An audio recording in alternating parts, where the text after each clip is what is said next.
كاركتر او ماريو وانت بتحركه وبتخليه ينط، كل ده في الاخر يعني الجامبنج الموفمنت دي في الاخر ماث اند فيزيكس، فانت لازم تتعلم ماث فيزيكس وبروجرامينج. ده كده لو انت اصلا عايز تبقى بروجرامر. ده لو انا عايزه ابقى جيمنج في اول خطوه لازم ابقى انا بروجرامر الاول علشان ادخل في لا المرحله مش شرط، الأولى. مش شرط بالظبط. هي دي آه. النقطه، ان الخطوه رقم 0 قبل خطوه رقم 1. خطوه رقم 0 ان انا اختار اصلا انا عايز ابقى ايه في المكان ده، لان انا ممكن ابقى ارتست، انا بس برسم، انا بس بعمل موديلنج. فلو انا الميول بتاعتي ميول فنيه اكتر، انا مش عايز اكتب كود، انا مش عايز اكتب لوجيك، انا بهتم بالارت اكتر، يبقى انا هبدا از ا جيم ارتست.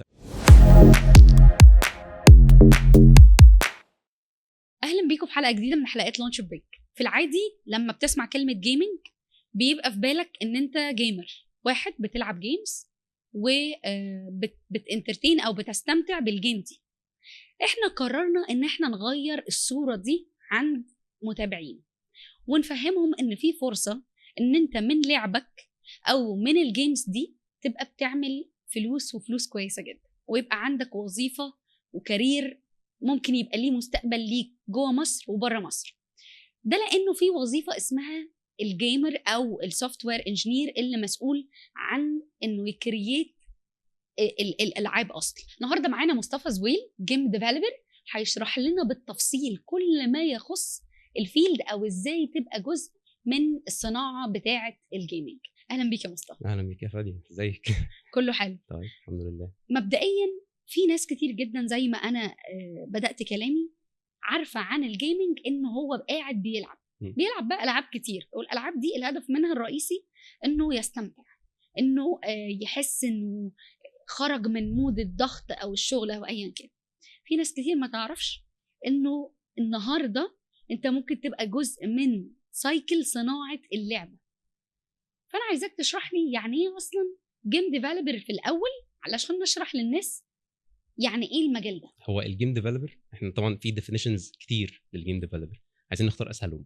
هو الجيم ديفلوبر هو الشخص يعني اللي بيحول كونسبت، والكونسبت ده ممكن يبقى حاجه ممتعه، تمام، بيحولها ل حاجه فيجوال اوتبوت. بس الفيجوال اوتبوت ده فرق بينه وبين مثلا الفيلم او المسلسل او حتى اللوحه، انه ده انتراكتبل. انا ككلاينت اقدر اتعامل مع اقدر اثر على الفن ده او هنسميه فن. الجيم ديفلوبر هو مش بس بروجرامر بيكتب كود، هو مش بس ارتست بيرسم مثلا الكاركترز، بيعمل موديلنج للكاركترز او كده، او هو مش بس ديزاينر بيحط الرولز وبيتكلم عن البروجريشن بتاع اللعبه دي هتبقى عامله ازاي. لا، هو ممكن يبقى الثلاثه. هو في الحقيقه الثلاثه هم الثلاث عواميد اللي بيتكلموا عن الجيم ديفلوبر. هو ده الديفلوبمنت يعني تطور. فهو التطور ده بيبقى في الثلاث اتجاهات دول: بروجرامينج ان انت تحط اللوجيك، ديزاينر انت تحط القوانين بتاعت اللعبه دي هتبقى ماشيه ازاي، وديفينيشن اللعبه ده ممكن نتكلم عنه اكتر، لان هو مش مجرد ان انا بلعب وانترتينمنت وبس، موضوع اكبر من كده. تمام. لكن ديزاينر هو بيحط قوانين، وطبعا الارت يعني لازم يكون في ارت ستايل للبرودكت ده. حلو قوي. فالجيم ديفلوبر هو الشخص اللي بيكريت ده، تمام، دي هو اللي بيعمل البروسيس دي، هو اللي بيرسم اللوحه. في يعني زي اي فن، الفن ده فيه طرفين له، في مستمتع، في اللي هو المستخدم، وفي الشخص الصانع. تمام. فبنتكلم في جيم ديفلوبر وجيمر، فهم الاثنين هم جزء من الصناعه بتاعت صناعه الالعاب. بس واحد في الطرف الاخير وواحد في الطرف الاول. اللعبه بتبدا او كفكره عند الجيم ديفلوبر وبتنتهي عند الجيمر. الجيمر بيلعب وفي فيدباك لوب، انه الجيمر ده ممكن بيرجع تاني بفيدباك ان اللعبه دي فيها مثلا مطلوب منها تتطور في بوينتس معينه، والجيم ديفلوبر بيرجع تاني، هي في سايكل كده ان هي بترجع تاني تتحسن بيزد اون الفيدباك ده، وترجع تاني للجيمر. الجيمر كديفينيشن هو مش بس حد بيلعب علشان هو راجع من الشغل تعبان او مجرد او عايز يفصل او كده. لا، هو الجيمر ده الديفينيشن بتاعه بقى اوسع، بالذات الفتره الحاليه. يعني الجيمر ده ممكن يبقى شركه مثلا استثمارات عقاريه عاوزين يفيجوالايز المشروع المباني اللي هم عاملينه. احنا بدل ما احنا بنحط المشروع ده في شكل ريندر كده اللي هو عماير وخلاص، لا، ده انا ممكن اخلي العميل يلعب المكان، يلعب اكنه كلاينت موجود في المبنى، مع ان المشروع ده لسه ما اتبناش. يقدر ان هو يدخل الشقه اللي هو اشتراها، يقدر ينتراكت مثلا مع الورد اللي موجود، يدخل الاوض يشوفها، يشوف الفيو بتاعه من البلكونه. لعبه مجرد ان هو لبسته الفي ار خلاص الفي ار انا كنت لسه هقول لك بقى آه. الفي ار هو اللي انت بتحكيه ده انا متخيل انه يتعمل بالفي ار فعلا هو الاكس ار ديفلوبمنت دي بتستخدم كتير في الحاجات اللي هي الجيميفيكيشن او اللي هو مش مجرد ان انت بتعمل لعبه طبعا هو الاكس ار بيستخدم في الالعاب برضو بس الالعاب اللي هي العاب تسليه لكن لا ده كمان بتستخدم في حاجات في الاندستريز هي الناس اللي مش عارفه الاوكيلس والفي ار والاكس ار ممكن تقول لهم ده اكس ار هو اكس ده زي لو عارفه في الماث اكس بيبقى هو مجهول هو اكس ده عشان فيه 3 حروف بيتحطوا مع الار في وام واي في اللي هو الفيرتشوال رياليتي ام ميكسد رياليتي واي اوجمانتد رياليتي تمام بسرعه كده الفرق هو الفيرتشوال رياليتي انه انا لما بلبس الهارد الديفايس اللي هو مثلا الاوكيولس النضاره دي انا كنت موجود في الروم فجاه انا رحت مكان تاني خالص تمام ده الفي ار الاي ار هو من الكلمه اوجمانتد يعني بلزق حاجه في حاجه فانا يعني انا دلوقتي في العالم بتاعي بس ليتس سي انا معايا الموبايل ممكن بالكاميرا اقدر ان انا بروجكت مثلا كاركتر يبقى موجود على الترابيزه هو مش موجود فيزيكلي بس انا ده الاوجمانتد ان انا الرياليتي بتاعي انا حطيت فيه الكاركتر ده او ان انا مثلا قدرت بروجكت جرافيكس زي اللعبه بتاعه بوكيمون لما بوكيمون جو مثلا دي من امثله الاوجمانتد اللي بينهم بقى هو ميكست رياليتي انت برضو بتلبس نظاره بس النظاره دي بتوريك العالم وبتبروجكت يعني مش بتبروجكت انت يعني العالم بتاعك هو الفيو الحقيقي بس انت بيبقى معاك بقى جيم اوبجكتس تقدر انك انت تنتراكت معاها يعني مثلا كنت لسه شايف من قريب بروجكت ميكست رياليتي بتبني بيوت وكده يعني هنا في الروم انت في الروم زي ما انت بس انت تستخدم بقى مثلا سلالم بتبني بيوت او كده وبتوصلهم ببعض حاجه كده زي السيتي بيلدينج سيميوليشن بس ده في المكان اللي انت فيه ده ميكسد رياليتي طبعا نظارات الميكسد رياليتي اللي هي زي ماجيك ليب او هولولنز الاوجمانتد رياليتي انت بتحتاج بس الموبايل اب ده اكتر حاجه مشهوره بس طبعا في يعني حاجات ادفانسد زي مثلا ممكن مرايه العربيه يعني دي برضو من التطبيقات المشهوره ممكن مثلا مرايه العربيه تقدر انك تشوف فيها مثلا الخريطه الجي بي اس ومثلا تزوم ان وتزوم اوت طبعا هو ده مش ابلكيشن موجود في كل العربيات بس ده دوبل من الحاجات اللي هي بتتعمل ده الاي ار يعني ده كده الفرق بين الثلاث حاجات فالاكس ار بقى اللي هو الثلاث حاجات دول مع بعض دي من الاندستريز دي من يعني من الجونرز اللي موجوده في مش الجونرا من انواع الالعاب اللي ممكن تتعمل اللي بتستخدم كجيمنج اللي هو انت بتلعب عادي فور انترتينمنت او بتستخدم طبعا في الاندستريز يعني الميكسد رياليتي ده بيستخدم مثلا في الجراحات يعني الدكتور بيدخل العمليه لابس نظاره وبيشوف مثلا الهيستوري بتاع البيشنت مثلا الاورجن ده وضعه ايه دلوقتي بيزد اون مثلا بريفيوس داتا هو كل ده فيجواليزد وهو شايف العيان موجود عادي فطبعا تطبيقات كتير جدا جدا يعني الفكره ان انا بدي الامثله دي مش اللي هو خلاص ده مش الحصر هو ذا سكايز ذا ليميت هو في الاكس ار انت بتروح بيه الاماكن بعيده يعني وده احنا بنتكلم في هاردوير واحد يعني احنا بنتكلم في اوتبوت واحد طبعا انت معظم الالعاب بتبقى بيلد للبي سي موبايل طبعا بلاي ستيشن نينتندو وهكذا انا النهارده واحده من الناس بتفرج على الالعاب وعايزه ابقى جزء من الصناعه دي اعمل ايه علشان ابقى جزء من الصناعه دي ويبقى شغلي هو الموضوع دلوقتي في الوقت الحالي انت محتاج اول حاجه انك تختار عايز تبقى ايه في الصناعه حلو. لان في حاجات كتير ممكن تتعمل جوه حلو تمام انت ممكن تبقى بروجرامر تمام مبرمج ده طبعا هيبقى محتاج يعرف حاجات يعني يعرف حاجات ليها علاقه بازاي اكتب لوجيك اكتب كود يعني برمجه محتاج ومش بس برمجه انا محتاج كمان ابقى عارف ماث ومحتاج ابقى عارف فيزيكس ابقى كويس فيهم حلو لان في الاخر انت بتتكلم في يعني مثلا كاركتر او ماريو وانت بتحركه وبتخليه ينط كل ده في الاخر يعني الجامبينج الموفمنت دي في الاخر ماث اند فيزيكس حلو فانت لازم تتعلم ماث فيزيكس وبروجرامينج وبرمجه ايه كمان ده كده لو انت اصلا عايز تبقى بروجرامر تمام ده لو انا عايزه ابقى جيمنج في اول خطوه لازم ابقى انا بروجرامر الاول علشان ادخل في المرحله مش شرط بالظبط هي دي النقطه ان الخطوه رقم 0 قبل خطوه رقم 1 خطوه رقم 0 ان انا اختار اصلا انا عايز ابقى ايه في المكان ده لان انا ممكن ابقى ارتست انا بس برسم انا بس بعمل موديلنج تمام فلو انا الميول بتاعتي ميول فنيه اكتر انا مش عايز اكتب كود انا مش عايز اكتب لوجيك انا بهتم بالارت اكتر يبقى انا هبدا از ا جيم ارتست انا عايز ابقى طبعا حتى الجيم ارتست فيه منه يعني سبيكتروم كبير. مش بس مهم إحنا الجيم يعني ارتست مكون من ايه، خليني انا هسألك عن ده بالتفصيل اكتر عشان الناس تستفيد منه. مش ولكن انا النهارده جزء صفر محتاجه احدد انا عايزه اعمل ايه، ده رقم ده صفر. رقم واحد. بالظبط، رقم بعد صفر. كده اروح اتعلم برمجه، واروح اتعلم ماس، واروح اتعلم فيزيكس. ده لو اخترت اصلا ان انا ابقى بروجرامر. ده لو اخترت ان انا اكون مبرمج. ولو انا ارتست او تستر او اي حاجه من الحاجات دي انت هتقولي اعمل ايه. بس دلوقتي لو انا مبرمج دول الحاجات اللي انا محتاجه اعملها. ايه تاني؟ از بروجرامر لازم بقى تختار حاجه اسمها الجيم انجن، اللي هو محرك الالعاب. ده لازم تختاره يعني. محرك الالعاب. لان انا مش هقدر ابني، يعني انا حتى لو بروجرامر شاطر صعب، يعني هو بياخد وقت طويل جدا ان انا اعمل لعبه تمام بالبروجرامينج بس. تمام، ده كان بيحصل زمان. وده النقطه مهمه ان الجيم ديفلوبمنت وصلت لايه دلوقتي. احنا عندنا محركات العاب جاهزه قويه جدا ان هي تخليني اقدر اعمل العاب ممكن من غير ما اكتب كود. هي محرك الالعاب دي اللي هو بقول له انا عايزه ينط دلوقتي مثلا. هو يعني خلينا ناخد مثال، هو زي مصنع. هو مصنع، والمصنع ده فيه كذا مكنه، وكل مكنه بتعمل حاجه معينه. فانا عندي مكنه بقدر ان انا لو عايز اكتب كود اقدر اعمل كده. في مكان تاني انا اقدر اعمل فيه انيميشن. في الاخر لعبه يعني لازم كاركتر يبقى بيعمل انيميشن، بيتحرك قدامي، بيعمل اتاك. فده في مكان بيعمل ده. تمام. عندي مثلا مكان تاني علشان اعمل موديلنج مثلا، مكان رابع علشان ارسم الانفايرمنت بتاعتي. ما انا في الاخر بلعب في مكان، فالمكان ده عايز مثلا احط شجر هنا، عايز اعمل طريق هنا. او لو اللعبه دي 2D فانا عايز مثلا، لو هناخد مثال ماريو، فانا عايز اعمل الطريق بتاع ماريو والبلاتفورمز اللي هو بينط عليها، البوكس مثلا اللي انا لما بخبط فيه بيطلع لي الكوين اللي انا عايز اخدها، او مثلا عايز انط على المشروم. ففي مثلا حاجه للفيزيكس، لان في الاخر انا لما نطيت حصل يعني ان انا خبطت فاللوجيك ده في يعني في حاجه جاهزه.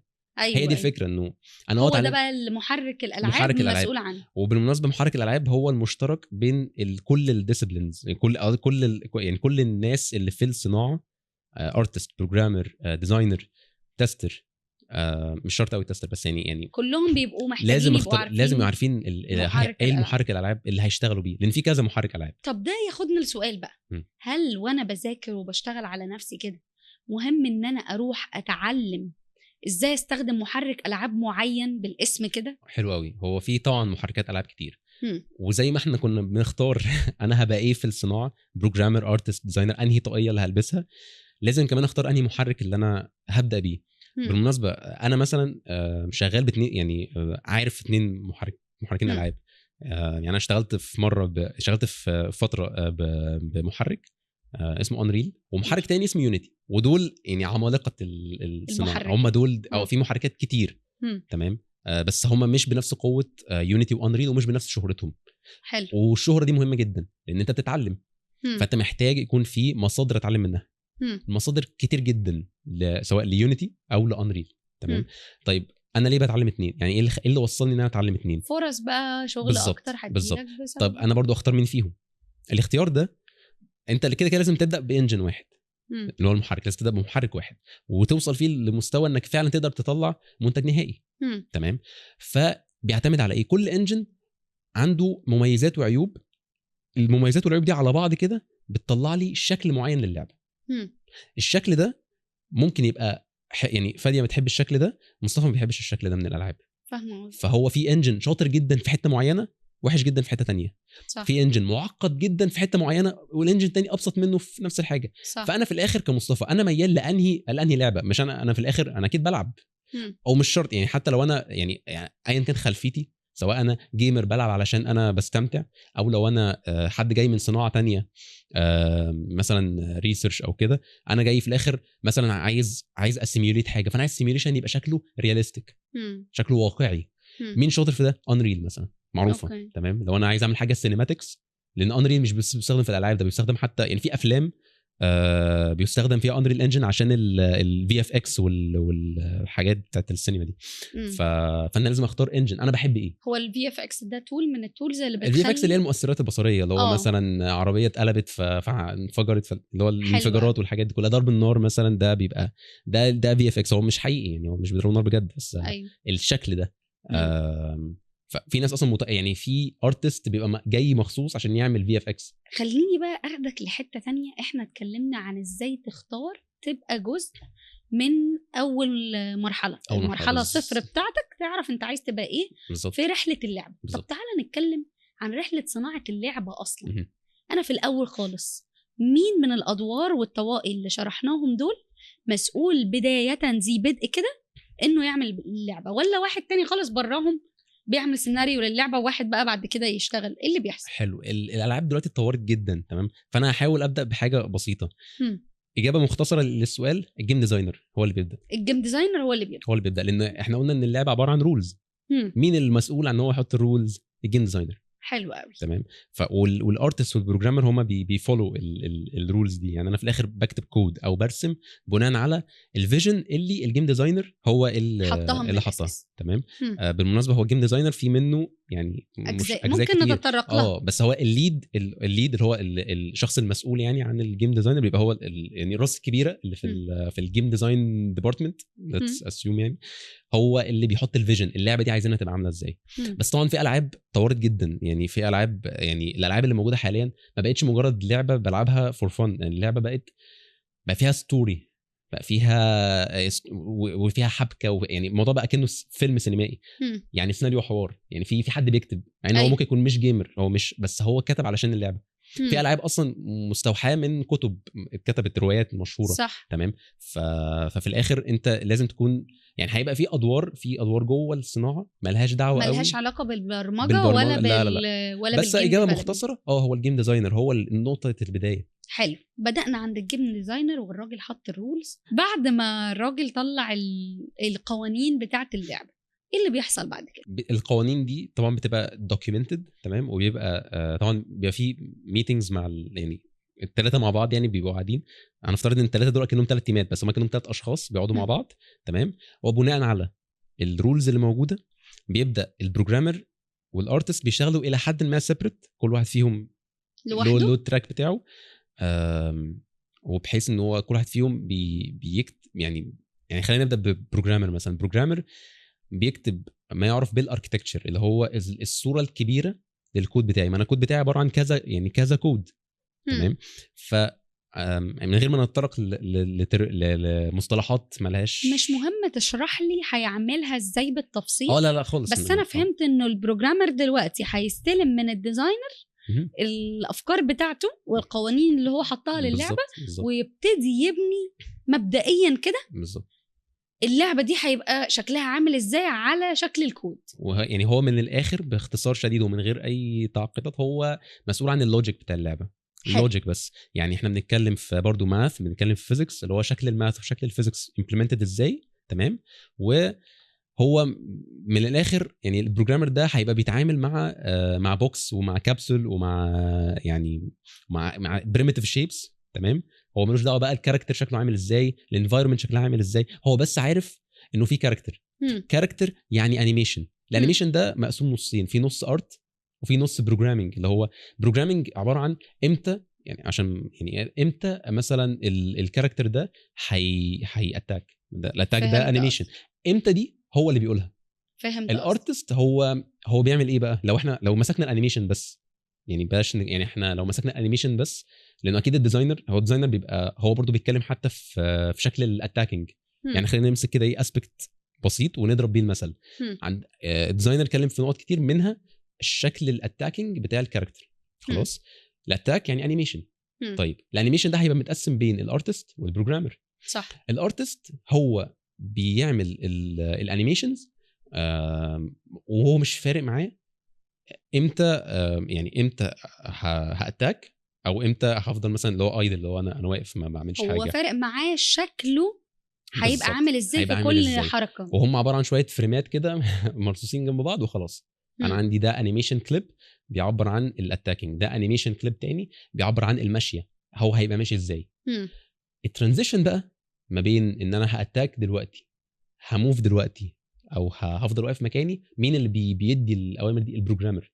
هو اللي بيكتب اللوجيك اللي بيحكم الكاركتر ده هيتصرف ازاي. حلو. بناء على طبعا لانه من ضمن الشغل بتاع البروجرامر الانبوت. يعني مثلا احنا هنبقى عاملين لعبه بي سي يعني هتحكم فيها بماوس وكيبورد، ولا هتبقى لعبه بلاي ستيشن فهتبقى بلاي ستيشن مثلا 3 4 او 5 ولا اكس بوكس. طبعا ده كل واحده فيهم ليها كنترولر مختلف. طب انهي كنترولر يعني انا مثلا لو عايز اتاك، طب اتاك بالاكس ولا يبقى مثلا كومبينيشن اوف بوتنز ان مثلا ادوس اكس وار 1 مع بعض فيديني مثلا اتاك معينه؟ مين برضو بيحط ده؟ هو البروجرامر. حلو. هو اللي بيفكر في البوينت دي مع الديزاينر برضو، لان الديزاينر بيبقى عايز يعني من ضمن الحاجات اللي بيركز عليها الانترفيس، انه انا يعني اللي عايز البلاير بتاعي انتراكت مع اللعبه ازاي، لان ممكن يبقى الطريقه اللي انا هاتاك بيها سخيفه. فلا انا عايز مثلا اسهل على البلاير بتاعي عشان يفضل انجيجد، يفضل بيلعب وهو مستمتع يعني. فالديزاينر هو اللي بيحط الرولز دي. يعني على فكره شغلانه الديزاينر بتبقى صعبه جدا في البوينت دي، هو بيركز في تفاصيل ممكن البروجرامر او الارتست يحسوا انها يعني انت بتركز في تفاصيل غريبه، بس هي التفاصيل دي بتفرق جدا في الاوتبوت النهائي. حلو. فبس طبعا البروجرامر هو بينفذ اللي الديزاينر بيقول له عليه يعني. خلاص كده الارتست رسم الشكل اللي البروجرامر عمله ككود، والديزاينر ادالهم الحاجات قبل الكلام ده. طبعا. وجينا لمرحله ان اللعبه جاهزه، فهيقابلنا بقى ايه؟ التستر، صح كده؟ بالظبط، لان اللعبه بتمر بمراحل. تمام، فبنقف عند مرحله معينه تيستنج ونشوف هل احنا جاهزين ننقل على المرحله الثانيه ولا لا، احنا لازم نقف مكاننا عشان هنعمل تعديلات.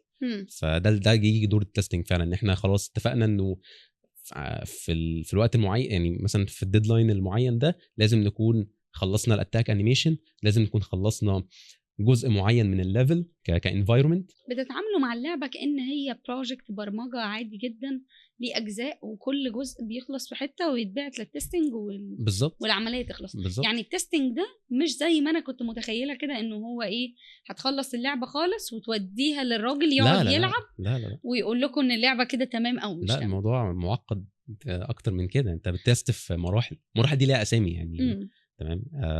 فلا يعني وكل مرحله بتعبر عن شكل معين من اشكال اللعبه. يعني مثلا مرحله ما يعرف بالبروتوتايب، مثلا ممكن ما يبقاش حتى الكاركتر كامل، يعني ما يبقاش كاركتر خلاص اتعمل له موديلنج اللي هو بالتفاصيل بالعين لا يعني لا عادي جدا.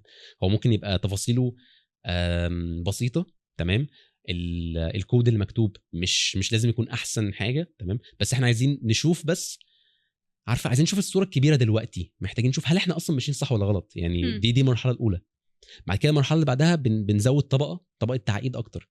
بنبدا مثلا نعدل شويه في شكل الكاركتر، نبدا مثلا نكتب الكود بشكل كلين اكتر، علشان احنا مثلا في فيتشر معينه ناويين نعملها، فلو فضلنا بشكل الكود ده هنلبس قدام. مثلا مش يعني هيبقى الكود هيتعقد اكتر، فهنقف في مشكله. فلا يستحسن احنا من دلوقتي نعالج المشاكل دي، لان انت صعب انك انت كبروجرامر تشوف شكل الكود بتاعك هيبقى عامل ازاي بعد 6 شهور. صح. تمام. طب هاخدك من هنا لحته ثانيه. انت في بدايه كلامك شرحت لو حد هيشتغل جيم ديفلوبر بين قوسين مبرمج او ديفلوبر فقط، محتاج يتعلم ايه؟ التستر هنا في الحاله دي محتاج يتعلم برمجه برضو ويقعد يجرب في البرمجه او اي حاجه، ولا هو بيتعامل معاها كانترفيس كده اللي هو بيتفرج على الدنيا من بره شبه اللي هيلعب في الاخر؟ في عندنا 2 تيسترز. في الجيم تيستر. تمام، ده مش بالضروره ان هو يكون عارف بروجرامينج، بس على الاقل لازم يكون عارف الجيم انجن اللي شغالين بيه. ليه؟ لانه ممكن اللعبه تبقى بتتجرب جوه الانجن، فلازم يكون عارف ازاي يتعامل مع الانجن. صح. تمام. مش شرط ان انا ممكن اعمل حاجه اسمها باكجينج، اللي هو خلاص انا اكني خلصت اللعبه، فانا ببني اللعبه عشان تبقى بي سي، تبقى لعبه بي سي او تبقى لعبه بلاي ستيشن او ايا كان، وابعتها للتستر. ده الطريقه. وفي طريقه تيستنج ان انا ممكن بلعب وانا جوه الانجن، بلعب اللي انا وصلت له. فعلى الاقل لازم اكون عارف انا الانجن اللي شغال بيه ده عامل ازاي. بس ده الجيم تيستر. في بقى اصلا كونسبت في البروجرامينج اللي هو التستنج، اليونت تيستنج. ده طبعا لازم يكون عارف بروجرامينج، ده لازم. ليه بقى؟ لان ده مش بيتست اللعبه، هو بيتست الكود اللي اتعمل بيه اللعبه. صح. ودي نقطه اللي هو يعني اليونت تيستر ده هو اللي بيقول الكود ده كويس ولا لا. احنا كده لو فضلنا بنفس الشكل ده احنا هنلبس قدام. صح. فلازم هو اللي هو لا يعني لازم تعدل في شكل معين في الكود. هو اليونت تيستر. ممكن يبقى الاثنين، يعني ممكن يبقى الشخص ده لابس الطاقيتين، ممكن يكون هو عنده يعني ممكن يكون جيمر وبروجرامر. طب هل بقى الحته بتاعه محرك الالعاب مهمه للارتست برضو بنفس طريقه الجيم تيستر ده اللي هو هيتفرج على الدنيا من بره. الارتست نفس الكلام، مش محتاج يبقى بيعرف برمجه، كل اللي محتاج يعرفه ازاي يرسم العمليه دي كانه ديزاينر من بره كده، وفاهم العميل بتاعكم في الاخر خالص اللي هيلعب اللعبه مستني يشوف الكاركتر دي عامله ازاي، بيروح له شبه الماركتينج كده. والله العميل بيتوقع ان الكاركتر اللي هيلعب ده قصير طويل ملون تخين وهكذا، وهو يرسمها بالشكل ده، ومش مهم يبقى بيعرف برمجه. جيم ارتست في منهم يعني انواع كتير، فهو في ناس فعلا ممكن ما تحتاجش انها تبقى عارفه الانجن، بس بصراحه في الوقت الحالي الانجنز زي ما قلت لك اتطورت جدا لدرجه انها بتخدم الارتست. يعني هو من مصلحته ان هو يتعلم واحده من الانجنز، لان الانجنز دي زي ما قلت لك فيها تولز كتير، في منها تولز للارتستس. تمام. في اصلا ارتستس بيتعلموا الانجن علشان يعملوا برودكتس هي مش جيمز، زي ما قلت لك حاجات مثلا مؤثرات بصريه، حاجات سينماتكس. يعني مثلا في ارتست كتير بيعملوا مثلا من الحاجات المشهوره، يعني يعملوا مثلا عربيات يعني كان في كار تشيس اللي هو مثلا بوليس بيجري ورا عربيه والعربيه دي بتخبط بقى في حاجات، فطبعا كل ده شكل سينماتيك، وفي طبعا مؤثرات بصريه وعربيه بتتقلب مش عارف ايه، فهو كل الحاجات دي ارت وما فيهاش بروجرامينج. فهو ممكن الارتست ما يبقاش عارف الانجن اللي هو شغال بيه، بس في الوقت اللي احنا فيه دلوقتي لا، الانجن فيه تولز يعني ما ينفعش ما تشتغلش بيها. فاحنا دلوقتي التستر والارتست ممكن احنا هنا مش بنتكلم على التستر بتاع اللي هو اليونيتي تستر او اليونت تستر، لا مش بنتكلم عن ده، احنا بنتكلم عن الجيم تستر. والارتست الاثنين لازم يكونوا يعرفوا المحرك الالعاب وجنب ده الحته بتاعتهم. نروح بقى للديزاينر، الديزاينر اللي بيحط الرول ده هل هو بياخد في اعتباراته الكود او البرمجه اللي هيتعمل بيها الرولز بتاعته، ولا هو ملوش دعوه، هو بيحط الرول وبيبني ده على قصه، او هو جايب الكلام ده منين، هيتعلم ايه عشان يبقى الحته دي؟ حلو. هو الجيم ديزاينر هو انا ممكن اعتبره ان هو الساينتست اللي في الموضوع. هو في الاخر بيبقى عنده الفيجن، بتبقى شايف يعني بيبقى شايف البرودكت بتاعه هيبقى عامل ازاي، اللي هو بيتعلمه. هو في كورسات للجيم ديزاين اللي هو ازاي ان انا اعمل لعبه الناس تلعبها، تمام. بس الفكره ان الجيم ديزاين ده جواه يعني عشان جواه حاجات كتير، فهي ممكن الحاجات دي تبقى مش يعني مش عايز اقول مالهاش علاقه ببعض، هم كلهم في الاخر بيوصلوا نقطه واحده، بس الموضوع معقد لدرجه انه بيبقى فيه مثلا جيم ديزاينر مخصوص يعني من ليفل، يعني لو عايز انقل من ليفل 1 لليفل 2 ده نقله، فالنقله دي تبقى عامله ازاي من حيث الصعوبه. يجيبوا جيم ديزاينر تاني ليفل ديزاينر بيبقى اسمه ليفل ديزاينر. الليفل ديزاينر ده هو اللي بيقول البروجريشن بتاع اللعبه، اللي هو تطور اللعبه هتبقى صعبه ازاي، لان انا كل ما بتطور في اللعبه كل ما بتقابلني صعوبات اكتر، لحد لما اقابل مثلا الوحش الكبير، يعني خلينا نسميه كده. فالتطور ده مهم، لان انا ممكن لو اللعبه التطور بتاعها صعب ممكن ازهق من اللعبه وما العبهاش، ودي خساره. فانا امتى امتى اصعب اللعبه للدرجه اللي تخلي البلاير هي اللعبه صعبه بس مش قادر اسيبها، مش قادر اسيبها. دي نقطه واحد في واحد مسؤول عنها. بس خلينا نتكلم عن مثلا سكيل لعبه. اللعبه دي مش محتاجه غير جيم ديزاينر، وهو هيلعب كل الادوار دي، كل الادوار اللي هي تحتيه، الادوار الصغيره، ليفل ديزاينر وانفايرمنت ديزاينر وحاجات لها علاقه بالستوري تيلينج، هو كل الحاجات دي مع بعض، تمام. الجيم ديزاينر هو محتاج يتعلم حاجات هي تبدو انها مش تكنيكال، تمام. زي مثلا ازاي انه يطلع فكره، حاجه اسمها الايديشن، يعني ازاي انا اجيب فكره، تمام. ودي طبعا من المراحل الصعبه، لان انا عندي افكار كتير جدا، ازاي ان انا افلتر كل الافكار اللي في دماغي. بقى موضوع منتل، اللي هو ازاي انا افكر، تمام. ازاي اجيب انسبيريشن من مثلا روايات، من افلام، من قصص، تمام، واطلع منها لعبه. ده الجيميفيكيشن اللي في الموضوع، ان انا عندي مثلا روايه تقيله، تمام، ازاي احولها للعبه. انا بتخيل الكاركتر هيتحرك فين، الليفل هيبقى عامل ازاي، كل حاجه في دماغه، هو شغال في دماغه. فده جزء الايديشن. بعد كده ببدا اتخيل الكاركترز اللي موجوده، تمام. ممكن هيبقى الفكره ان الجيم ديزاينر علشان يمارس شغله مفاجاه بقى، هو محتاج يبقى عارف تقريبا كل الحاجات اللي مش اكسبرت، بس يكون عارف الحاجات بتاعت الارتست والديزاينر والتستر مثلا كمان. ان هو مش لازم يبقى اكسبرت، بالعكس ده هو ممكن يكون معرفه يعني سطحيه، بس على الاقل طبعا زي اخواته هو لازم يكون عارف الانجن ده اكيد، لان هو برضه هو اللي بيقرر هنستخدم انهي انجن، طبعا مع المناقشه مع البروجرامرز والارتست، لان هم بيبقى ليهم متطلبات. احنا صح. مثلا هنعمل لعبه رياليستيك، طب احنا ليه نروح لانجن اكس ما نروح لانجن واي؟ هو احسن في البوينت دي. البروجرامر فاهمة. مثلا شايف انه لا، انا البروجرامينج لانجويج دي هتدينا ادفانتج معينه عن البروجرامينج لانجويج الثانيه، يبقى الانجن ده هو الافضل، وبيعمل تريد اوف ستادي. هو يعني بعد كده هم بيختاروا الانجن اللي بيختاروه، وانس ان هم اختاروه الجيم ديزاينر بيبقى لازم يكون عارفه زي الباقي. بس هو لازم يكون برضه عارف بروجرامينج، تمام، عشان الميكانيك، لان هو الميكانيك ده اللي هو الحركه بتاعته عامله ازاي، الكومبات سيستم هيبقى شكله عامل ازاي. فلازم يكون هو عنده تيست البروجرامر هيتصرف ازاي عشان يقدر ان هو يوجهه، لان هو مش بيقول له احنا هنعمل لعبه كذا كذا كذا خلاص شكرا السلام عليكم انا همشي. اللي هو لا، هو بيرجع تاني يقيم. ده غير التستنج، ده مجرد تقييم انه احنا ماشيين صح ولا غلط. ارت نفس الكلام، يعني انا متخيل الكاركتر عامل ازاي، فلازم الارتست يعني لما يخلص الكاركتر لازم اشوفه هل هو زي ما انا كنت متخيله ولا لا. فده برضو محتاج جادج، مش مجرد ان انا تخيلته وخلاص، هو لازم اكون عارف يعني ليه انا ببقى عايز اعرف ارت عشان اقدر ابريشيت المجهود اللي اتحط. هل فعلا المجهود اللي اتحط قد الناتج النهائي اللي عندنا ولا لا. هو عمره ما هيقدر يقول كده الا لو هو اصلا فاهم المرحله دي ماشيه ازاي. طب خليني اقول لك على حاجه، الالعاب انواع كتير. في مثلا الالعاب اللي هي الاونلاين جيمز اللي هي حاجه بتحس انها لايف قوي. ماشي تمام. وفي اشخاص كتير جدا بيلعبوها. حدي مثال مثلا بسيلك رود من زمان قوي. انا من زمان برضو ماشي. بس مش مشكله. اللعبه دي مثلا كان انا ما كنتش بلعب، بس انا طول الوقت كان في الباك جراوند بتاعتي في اللعبه دي.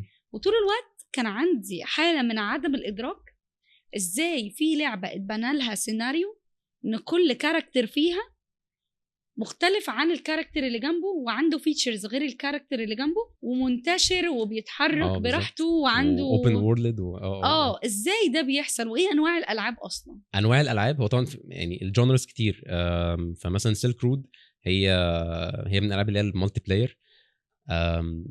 طبعا هي يعني من الالعاب اللي هي قديمه جدا، يعني تراث من تراث الالعاب. اتعملت ازاي قصدك يعني؟ لا انا عايزه افهم الفكره ورا انه ازاي في مالتي بلاير في اللعبه. هو مبدا المالتي بلاير ده والديزاينر اصلا باني حاجه ممكن تبان انها احاديه كده، عنده رول واحده ماشيه بقانون واحد. فاهم المقارنه ما بين ماريو وما بين سيلك رود؟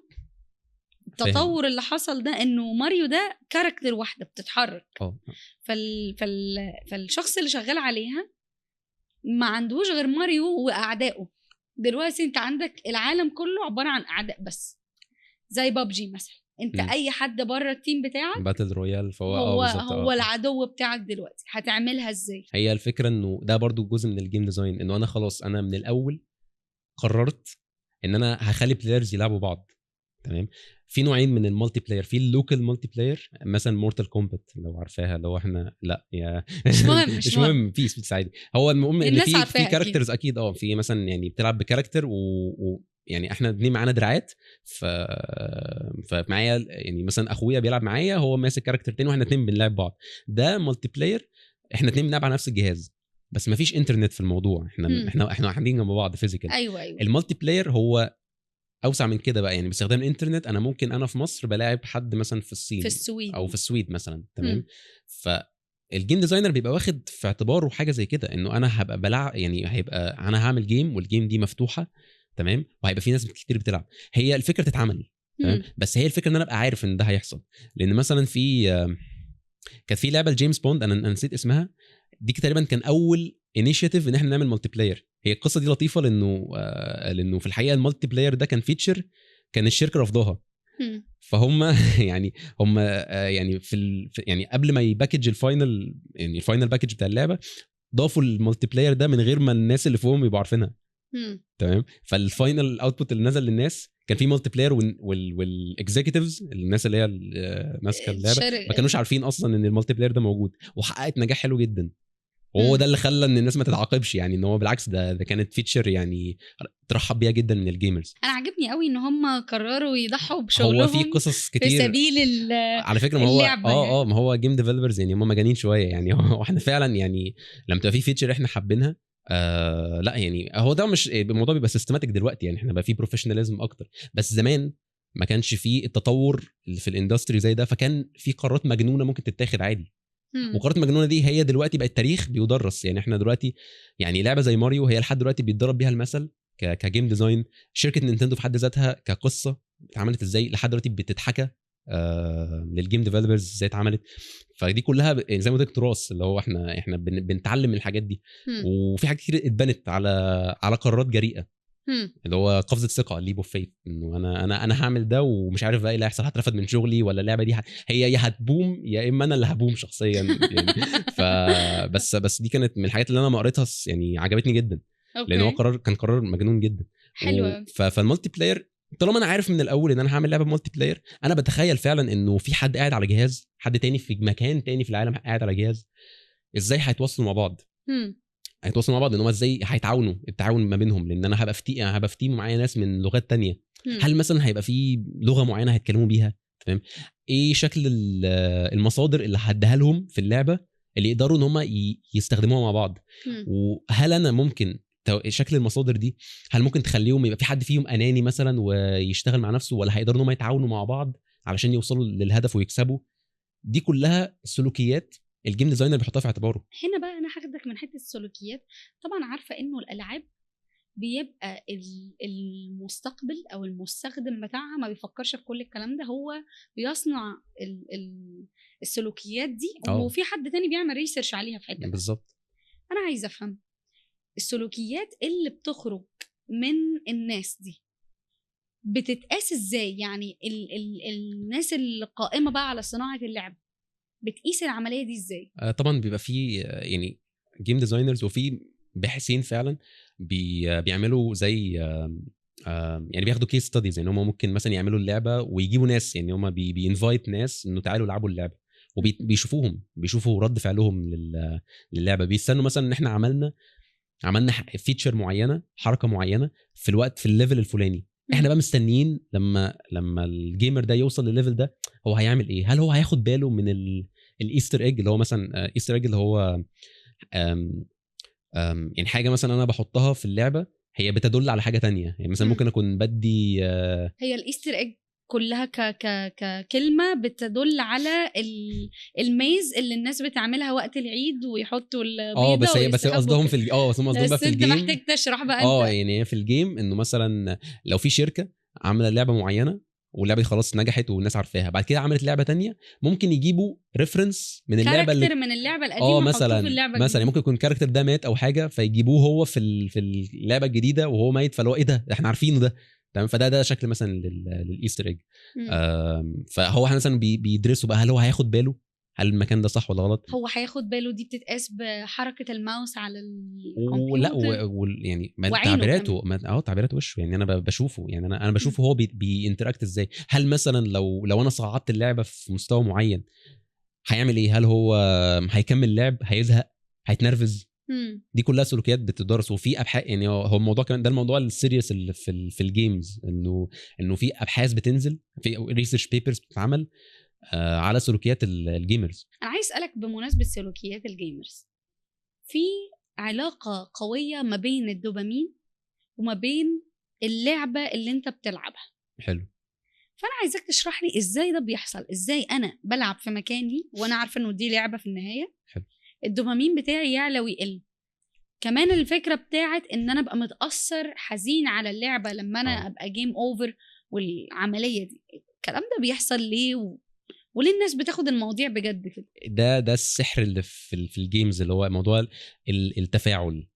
انه انا البرودكت النهائي ده انه هو مش مثلا مش فيلم انا بتفرج عليه وخلاص، انا جزء من الارت اللي اتعمل، انا باثر في اللعبه يعني وباخد فيها قرارات. ده على طول كده باي ديفولت انا شغلت دماغي يعني هرمونز، دوبامين، اوكسيتوسين، سيروتونين، كل الهرمونز اللي ليها علاقه بحالتك المزاجيه بيتم افرازها. دي حاجه انت بتعملها حتى لو انت بتقرا كتاب، بتاكل. فالجيمز يعني هي لا تتجزأ عن بقيه الانشطه اللي بيعملها البني ادم. حلو. فانت كجيمر لما تيجي تلعب انت خلاص، انت يعني عند نقطه معينه الجيم بتبدا تسحبك انك انت خلاص بقيت جزء منها. طبعا ده شطاره الجيم ديزاينر، ان هو اللعبه بتتطور ازاي بحيث ان انا اوصل لمرحله انا بقيت مع اللعبه، انا بقيت الكاركتر اللي بلعبها. طبعا ده بيعتمد على القصه. موضوع مثلا اللي هو لما حد بيبقى زعلان، يعني في فيديوز مشهوره الالعاب بيبقى فيها لحظات حزينه، انه مثلا كاركتر معين كنا اتعلقنا بيه مات. في ناس فعلا بتعيط من يعني بتعيط من المنظر ده، هم اكنهم بيتفرجوا على فيلم. اوكي. ده طبعا عشان يحصل يعني الارت طبعا لما بيبقى رياليستيك، فانت بتحس انك الى حد ما شايف الكاركتر ده وحاسه قريب ليك. تمام. لما بتلعب عدد ساعات كتير بتبدا تتعلق بالكاركترز دي، لانك انت ده جزء من يومك. فكل ده بيخليك في الاخر لازم يبقى فيه هرمونز. يعني مثلا موضوع الدوبامين ده بيتم افرازه لما بتبقى لما بتعمل نشاط معين، والنشاط ده هو نشاط ايجابي، حاجه انا بحبها. يعني مثلا اكلت اكله اول مره اكلها وعجبتني جدا، هو الدوبامين عامل زي اليافطه انه ده مكان حلو، احنا عايزين نعمل السلوك ده كذا مره. يعني مثلا الوجبه دي عجبتني، تمام. الدوبامين مش بيتفرز على طول، هو الدوبامين بيتفرز مره او مش مره. يعني انا برضه انا مش نيورو ساينتست عشان يعني ممكن حد احسن يتكلم في الحته دي، بس باختصار هو بيقول انه اللعبه دي مثلا حلوه، اللعبه دي انا شاطر فيها، احنا هنلعبها كتير. طب حلو، انا هسألك على حاجه بقى، بس نتكلم بصراحه. مش علشان انت جيمر ولا جيم ديفلوبر ما تقوليش الحقيقه، لا هتقولي الحقيقه. هحاول. بص دلوقتي، هل بشكل او باخر ممكن لما حد يفضل بيلعب لعبه معينه تأثر عليه تأثير سلبي، انه يبقى حاسس انه مش عايز يعمل اي انجازات شخصيه في حياته في سبيل ان هو يلعب اللعبه دي؟ يعني انا بكلمك من البرسبكتيف بتاعت ايه، لو الدوبامين بيتم افرازه لما انا بعمل ليفل اب في لعبه، فانا النهارده تمام، انا حلوه، انا زي الفل. تمام. ايه اللي هيخليني اقوم اعمل انجاز شخصي في حياتي؟ مش كل الجيمرز بيوصلوا للمرحله دي، بس دي حاجه معروفه، ده انا اعرف ادكشن. جيمرز وصلوا انا عارف للمرحله ماشي. بس هو ده ديس اوردر. يعني هو دي حاجه هي للاسف في منها كتير، تمام. ويعني موضوع انه يبقى في جيمر اتاتشد للعبه لدرجه انه مش عايز يعمل اي حاجه في حياته غير ده، للاسف بقى في تزايد كتير على يعني بقى في عدد كبير من الحالات بتوصل للمرحله دي. وده يعني انا مش عايز اكبر المواضيع، بس هو بقى في انه مثلا الشركات اللي بتعمل العاب بقى في رقابه عليها، لانه بقى في الالعاب دي يعني لو انت كجيم ديزاينر استخدمت رولز معينه وعملت حاجات معينه في اللعبه، ده الليجل، لانك انت كده بتخلي الجيمر ادكتد للعبه دي. حاجات لها علاقه بالجامبلينج، حاجات لها علاقه يعني في اصلا جيم ديزاينرز بيدرسوا جامبلينج قمار وكده علشان يستخدموا التكنيكس بتاعت ازاي ان انا افضل العب كل مره، العب بوكر كل مره او كده. ده بيستخدموها برضو في الالعاب، ان انا ازاي افضل العب اللعبه دي كتير. ايوه طبعا ده بيبقى في سبيل الربح، ان انا عايز العب باللعبه دي كتير، ما ده مكسب. بس الموضوع وصل لمراحل انه الناس يعني مش بس انجاز، ده ممكن يقعدوا فتره ما بياكلوش ولا يشربوا، يعني هو بيأثر على صحتهم كمان. فدي حاجه طبعا سيئه. اوكي. فعشان كده دلوقتي بقى في ريجوليشنز على ازاي تديزاين الجيم بحيث انها ما تبقاش ادكتيف للدرجه اللي تخلي الجيمر ينسى نفسه. بس طبعا في الاخر بتلاقي ان يعني في الموضوع في تزايد، بينسى نفسه. فلا ده يعني الافراز الزايد ده في الهرمونز ده طبعا ديس اوردر وفي منه كتير للاسف. وهو حتى الجيم ستوديوز الكبيره حتى لو في ريجوليشنز بس هم في الاخر بيهتموا بالربح، يعني نبقى واقعيين. يعني فهيعملوا اللعبه باحسن جرافيكس ممكنه، بسيناريو يخليك مشدود للعبه، او بميكانيك بيخليك انت مش قادر اسيب اللعبه، انا عايز اليفل اب، انا يعني هو دي حاجه هم هيفضلوا يعملوها يعني كاندستري علشان يجيبوا ريفينيو. لازم يشوفوا ايه الحاجه اللي الجيمرز بيحبوها ويعملوا منها كتير، يعني يعلوا البار او يكسروه شخصيا، يكسروا البار نفسه علشان يفضل الجيمر ده اتاتشد للعبه. وانا عايزاك تقول لي ايه هو الهيستوري بتاع الالعاب. واو، هيستوري الالعاب يعني مش لازم تبتدي من بدايه الخريطه، من اول ماريو. لا مش لازم يعني. مش لازم نروح لحد ماريو، بس انا عايزك تاخدنا كده في رحله من اول لما كانت اللعبه دي للانترتينمنت، وبعدين بقى في حاجه اسمها جيميفيكيشن، وتشرح لنا يعني ايه جيميفيكيشن، وبعدين لما اللعبه دي اتحولت النهارده بقى في ابلكيشنز، اللعبه جزء من مكسب الابلكيشن او لا. وخلينا ندي مثال مثلا باللويالتي ابلكيشنز، بالابلكيشنز اللي هي انت بتلعب مع اللي صانع الابلكيشن اصلا عشان تاخد حاجه معينه، لحد ما الصناعه دي اصبحت موجوده في مصر. وهل هي موجوده في مصر بقالها كتير؟ هل بقالنا كتير قوي بنصنع العاب من هنا في مصر؟ هو الجيمز بشكل عام يعني هي احنا بنلعب من زمان يعني. فهو الجيم مش بس يعني كفيديو جيم، هي مش هي حاجه بدات طبعا مش فاكر سنه كام، بس انا فاكر ان الموضوع بدا مع بدايه ظهور الكمبيوتر بشكل عام. طبعا الماشينز العملاقه دي كانت هي مثلا في هارفارد هي بدا فيها موضوع الجيمز. طبعا بدايات الجيمز كانت مع شركات زي نينتندو، موضوع طبعا ماريو وبونج، طبعا كان بعد كده في الديفايس بتاع اركيد. ده برضو ده كان تطور جامد في الجيمز. لكن فكره الجيم اللي هو انت بتلعب عشان انترتينمنت، هو ما كانش مقصور على الفيجو، على اللي هو الفيديو جيم اللي هو، لا هو كان من زمان. حتى الالعاب البسيطه زي التشيس، هي الالعاب البسيطه زي التشيس، ما هو ربنا يسامحك. انا اسف مش قصدي كرولز انا مش قصدي كرولز، بس انا قصدي انه يعني ما فيهاش الكترونكس، ما فيهاش حاجه ديجيتال. هي في الاخر الجيم كديفينيشن هي قوانين، انت يعني هي لعبه المفروض فيها هدف انت بتوصل له بشروط. صح. ده الجيم ديزاين، او ده ازاي تعمل جيم يعني في الاخر. لكن طبعا احنا خدنا الكونسبت ده زائد التطور التكنولوجي اللي احنا وصلنا له، هو ده اللي خلانا نشوف شكل الفيديو جيمز الموجود حاليا. طبعا مع تطور الهاردوير بيبقى فيه ديماند على ان انت تعمل حاجات بجرافيكس اعلى، بارت شكله افضل. طبعا كل ما البروجرامينج كونسبتس بتتطور، كل ما احنا بنحط ما يعرف باسم الميكانيك، اللي هو مثلا الموفمنت، الجامبنج، الاتاكينج، الحاجات دي كلها بتبقى بتتطور، بتزداد تعقيد. التعقيد ده اللي هو مش قصدي تعقيد حاجه، انا قصدي تعقيد ان هو بيبقى شكله احلى يعني اللي وراه طبعا يعني اتعمل ازاي، هو اكيد في بروسيس طويله، بس الاوتبوت النهائي اوتبوت مذهل. فهي دي النقطه ده يعني ده اللي هو ده التطور اللي هو العادي، يعني انه ان انت مع الوقت كل ما الهاردوير بيزيد، كل ما مثلا كل ما طبعا بيبقى فيه ديماند على ان الجيمز تواكب نفس الهاردوير ده. زي ما قلت لك مثلا موضوع الاكس ار مثلا، كل ما في ديفايس جديد بينزل، او كل ما في هاردوير تكنولوجيكال هاردوير بينزل، يعني كل ما ده بيخليك يعني عندك رغبه في انك تعمل حاجه متطوره اكتر. طيب خليني اسالك، يعني ايه جيميفيكيشن؟ مصطلح الجيميفيكيشن او المصطلح بتاع ان انا احول الحاجه اللي بعملها دي للعبه، معناه ايه على ارض الواقع؟ هو على ارض الواقع زي ما كنت قلت ان هو يعني ان اللعبه هي في الاساس ان انا عندي هدف عايز اوصل له بشروط. ده حاجه ممكن تتعمل مش بس في الجيمز فور انترتينمنت، انا ممكن اعمل ده في صناعات تانية. وهو ده الجيميفيكيشن، ان انا عندي صناعه ليتس سي الايرونوتكس، انا بعمل اللي هو علم الطيران او كده. ده هي صناعه يعني هيفي ديوتي، وفيها مثلا سيميوليشنز وبتصنع طيارات. فالمفروض دي حاجه يعني مش عايزين مثلا حاجه جد، هي سيريس. وده بالمناسبه يعني كلمه سيريس جيم دي من الترمينولوجيز المشهوره يعني. فاحنا شايفين حاجه معينه في الصناعه دي تقدر انها تبقى جيميفايد. مثلا انا عايز اشوف البرفورمانس بتاع عربيه او طياره، انا اقدر اعرف البرفورمانس ده في خلال ارقام، جرافات. دي حاجه مش هيفهمها غير الناس اللي في الصناعه نفسها. في حين ان انا لو وريتك مثلا فيديو الطياره وهي بتطير، ووريتك مثلا دخلت في يعني قعدت تتحرك بشكل مش منتظم، انت هتقولي ان الطياره دي فيها مشكله او انها انستيبل. حاجه يفهمها اي بني ادم عنده عين بيتفرج.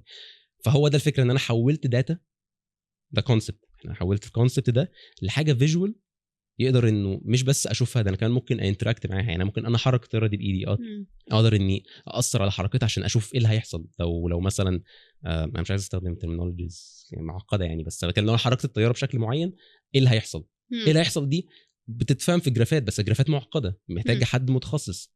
لا انا ممكن اخد الموضوع لابعد من كده، انا ممكن افهم الشخص العادي بمجرد بس ان انا بفرجه. ده حاجه مثلا الاركتكتشر، اللي هو الاركتكتشر فيجواليزيشن. ده الجزء اللي كنت قلت في الاول، اللي هو موضوع انك انت ممكن تعمل يعني بروجكت كامل، لاندسكيب او مثلا بيت اتبنى، انا اقدر احوله ان هو مش بس يبقى مجرد حاجه ريندرد، لا انا ممكن انتراكت معاها. ده جيميفيكيشن، انه في الحقيقه ده جزء اركتكتشر انا وديته لمرحله ما بعد كده، ان هو ده الجزء الاركتكتشر ده بقى انتراكتبل. طب انا هقول لك على حاجه، خلينا نفكر بالعقل. انا عندي تخيل مش متوقع هل هو صح ولا لا، ان الناس اللي بتلعب جيمز وبيحبوا قوي لعب الجيمز، هم متحمسين قوي للجيم، ممكن يخرج منه شخص بيعرف يكرييت الجيم لو عنده المهارة بتاعت ازاي يعرف يعملها من الاول. حلو. هل ده حقيقي؟ طبعا، لان هو اي جيمر هو عنده الباشن. اوكي. هو في الاخر يعني هو يعني انت حتى قلتي المهاره، هو اصلا قبل المهاره لازم يكون عنده الباشن والانترست ان هو يدخل في المجال. فطبعا دي حته ممكن نتكلم فيها بعدين، بس خلينا نركز على الشخص اللي بيلعب للمتعه، انترتينمنت. تمام. ده اصلا يعني ده الخطوه الاولى، يعني قبل السكيل لازم يكون عندك الباشن، لان في السكيل انت في الاخر بروجرامر. فعلى فكره في بروجرامرز كتير كانوا مثلا ويب ديفلوبرز او موبايل اب ديفلوبرز ودخلوا الجيم ديفلوبمنت، لان قماشه الجيم ديفلوبمنت واسعه جدا. ففي يعني سكك كتير جدا وابواب كتير جدا تقدر انك تدخل بيها للصنعه. عشان كده الكلام عن الجيم ديفلوبمنت مختلف تماما عن اي بروجرامينج ديسيبلين تاني. طيب انت شايف ان الشخص اللي عنده شغف انه يشتغل على اللعبه دي هيبقى شايف من منظور الشخص اللي هيلعبها، فمش مهم خالص اذا كان عنده المهاره يشتغل بايده كبروجرامر او كديفلوبر او كمبرمج يعني، ولكن المهم انه يبقى فاهم هيخلي اللي قدامه اللي هيلعبها ده عنده شغف ازاي، وبعدين يتعلم هيعملها ازاي. يعني خلينا نحطها في السياق اللي هو المظبوط. هو يعني انا مش هحط effort unless يعني انا مش هبذل اي مجهود في ان انا اعمل اللعبه الا لو انا حابب قوي اللي انا بعمله، وانا اساسا جاي كجيمر، فانا في الاخر عايز اعمل اللعبه اللي انا هستمتع بيها. فعشان كده قبل خطوه ان انا ابقى لان التعلم سهل، يعني مش طبعا هو بروسس طويله، بس هي البروسس الطويل، العمليه الطويله دي انا مش هستحملها الا لو انا حابب اللي انا بعمله. عشان كده ترتيب الخطوات اللي هو رقم 1 ان انا ابقى حابب ده، لان انا ممكن ابقى بروجرامر شاطر جدا ايا كان التراك اللي انا كنت ماشي فيه، انا مش حابب الجيمز، او انا مش حابب الجيم از ان اوتبوت، انا مش حابب ان انا ابقى بعمل الجيمز. في ناس كتير كده. فعشان كده اول حاجه لازم اكون انا اصلا حابب ده. صح. فعشان كده الجيمر طبعا يقدر ان هو يبقى، هو مش بس الجيمر يبقى جيم ديفلوبر اللي هو يكريت الجيم، هو ممكن يبقى زي ما كنا قلنا الطرف الثاني من الصناعه، ان هو يبقى تيستر. ودي من المسكونسبشنز اللي موجوده في يعني في ناس بتبقى عندها سوء فهم شويه انه جيم ديفلوبر يعني جيمر، يعني هو بيلعب، انت بتلعب عشان تاخد فلوس انت، يعني هو الحقيقه يعني دي شغلانه صعبه جدا جدا. ان انا ببقى شغال مثلا في مكان وانا عارف انه اللعبه المشروع اللي شغالين عليه اللعبه دي المفروض فيها الفيتشر 1 2 3، فانا مطلوب مني اني العب النسخه اللي وصلتني، سواء هي بروتوتايب او يعني هي في مرحله معينه من مراحل الصناعه، انا باخد البرودكت اللي موجود حاليا وبلعبه. انا مش بلعب علشان كده، انا بلعب عشان اركز هل الفيتشر اللي اتفقنا انها هتتعمل هل اتعملت فعلا، هل في ما يعرف باسم جليتش هو في الاخر بياخد اللعبه يعني لاقصى درجه، يعني هو بيعمل لها اختبارات. تمام. زي يعني احنا عندنا، انا عشان خريج ميكانيكا فاحنا عندنا في اللي هو اختبارات بتتعمل على الماتيريال، شايف اختبار شد، اختبار ضغط، اللي هو انت حتى هتصنع حاجه فلازم الماتيريال تعمل عليها اختبارات، فانت بتجيب اخرها بتسخنها مثلا. هو بيعمل كده الجيم تيستر، بياخد اللعبه يجيب اخرها. لو لعبه اوبن وورلد ممكن مثلا يمشي اوبن وورلد، العربيه بتبقى مفتوحه، لو انت بتمشي في انفايرمنت كبيره فانت مثلا ممكن تجيب اخر الانفايرمنت دي. تمام. تشوف مثلا هتوصل لايه، هل في ليميتيشنز معينه، لو انا مثلا المفروض في كنترولرز معينه لما ادوس على الاكس مع المربع مثلا، لما ادوس عليهم الاثنين مع بعض يديني فيتشر معين، هل لو انا دوست بسرعه ولو دوستهم مع بعض هل في باج هتحصل. فهو يعني من الاخر هو بيفلي اللعبه حته حته، يتاكد انه ما فيش ايرورز، يتاكد ان فيتشرز امبلمنتد، يتاكد ان شكل اللعبه نفسه اللي كان يعني متفق ان هو هيبقى ده الشكل النهائي بتاعها هل فعلا وصلنا لده ولا لا. وبيرجع في الاخر زي دوكيومنتيشن بتقول انه ده اللي احنا وصلنا له، وفعلا عملنا تشيك انه الفيتشر دي اتحققت، الفيتشر دي اتحققت، ولا دي مثلا محتاج ان احنا نعيد مثلا شغل عليها. من كلامك كده في مجموعه من التايتلز تحت كلمه جيم ديفلوبر. التايتلز دي ارتست، تستر، بروجرامر، ارتست، وحتى الارتست في من ده وديزاينر، ودول الاساسيين، وكل تايتل من دول ممكن يبقى فيه تحت منه حاجه. كم الفروع مش طبيعي يعني. حلو قوي. طيب خلينا نرجع تاني لأنا كشخص عايز اشتغل في المجال ده. وانا عايز اشتغل في المجال ده بتقابلني باستمرار المعضله بتاعت زي ما انت قلت كده، اختار ازاي ابقى جزء من الكلام ده. احنا اتكلمنا عن ازاي ممكن تبقى بتتعلم ايه علشان تبقى في اي حته من الحتت دي. حلو. انا بقى كشخص على اي اساس بقول انا انفع ابقى في الحته دي بعيدا عن التكنيكاليتيز؟ انا خلاص انا شاطر، هشتغل على نفسي، هبقى في الحته اللي انا عايزها.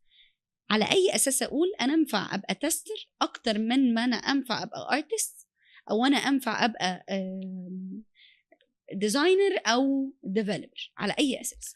على اساس التجربه بيريد. نقطه. طب لان ازاي انا ادخل جوه اصلا الاندستري علشان اجرب؟ حلو. هو طبعا يعني مدخل الجيمز طبعا بيبدا زي ما قلت تاني بالمحرك، لان المحرك هو اللي بيعمل اللعبه، فلازم اختار برضو محرك. تمام. اي محرك بقى طالما انا بتكلم في هو انا هبقى هلبس انهي طاقيه، فانا هختار انهي محرك ايا كان بقى الاوت بتاعه. ليه؟ لان انا محتاج ادوق من كل طريقه يعني. فانا محتاج ابقى اجرب ان انا اعمل ارت.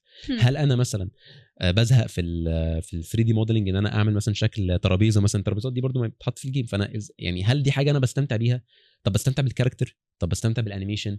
لا اعملها اليمينيت، اعملها انا يعني يعني بكنسل اختيارات. فلقيت انه في الاخر العمليه الارتست دي مش جايه معايا. بس انا ممكن ابقى يعني في حاجات ممكن تختصر عليا. انا مثلا جاي من خلفيه الكمبيوتر ساينس، اكيد اول حاجه هجربها بروجرامينج.